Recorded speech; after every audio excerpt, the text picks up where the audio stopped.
Welcome back to the deep dive.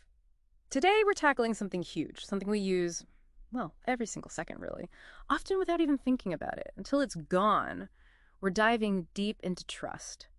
You know, that profound concept, we're thinking about it as these unseen threads that bind us, pulling from a really powerful motivational speech, our mission, Hmm. to unpack why trust isn't just like a nice idea, but truly fundamental. Yeah, what's really interesting here is how this source talks about trust. It's not just a word. It's described as this invisible yet incredibly strong thread, something that, weaves through everything, like a silent agreement running underneath it all. We just sort of assume it's there. It's amazing when you start looking for it, isn't it? How deeply it's woven into just, well, daily life. Think about your morning. You trust the sun's going to rise, right? Your alarm will probably ring. You trust the bridge you drive over will hold, that the food you buy is safe to eat. We're constantly trusting systems, people, these huge networks we don't even fully see. Exactly. And it works on that big societal level. Yeah. But the source really emphasizes it's also deeply personal. It's the foundation of every meaningful relationship. Yeah.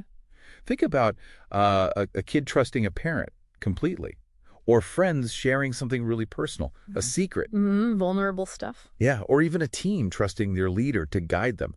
That collaboration needs trust. But let's be real for a second. Trust can feel, well, pretty fragile sometimes, can't it? I mean, we've all had experiences where it gets broken, shattered even, and then that instinct kicks in, right? To build walls, hmm you get guarded, maybe a bit cynical. It feels safer somehow. It does feel safer.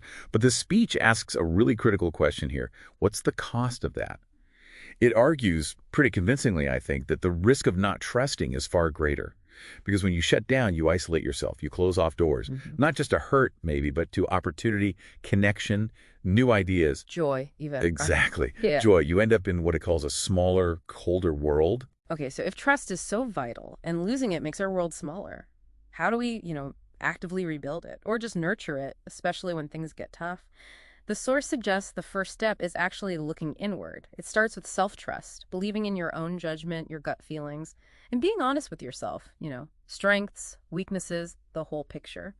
If you can't trust yourself, Right. How can anyone else trust you? Mm. And that self-trust, it lays the groundwork for the next point. Trust is earned. It comes through consistency and integrity. It's not about one big heroic act. It's the small, consistent actions. day in, day out.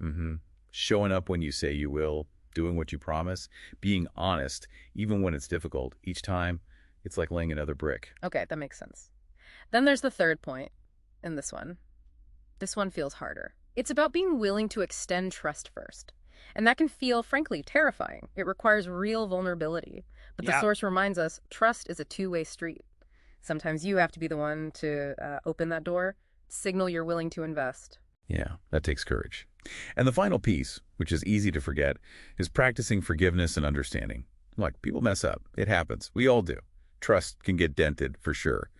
But the point here is, it doesn't always have to be destroyed. Sometimes, working through that mending process, acknowledging the mistake, figuring it out, trust can actually come out even stronger, tempered by that shared experience. You know, what really sticks with me from all this, the core takeaway is that trust isn't just some soft skill. It's not just like a nice feeling to have around.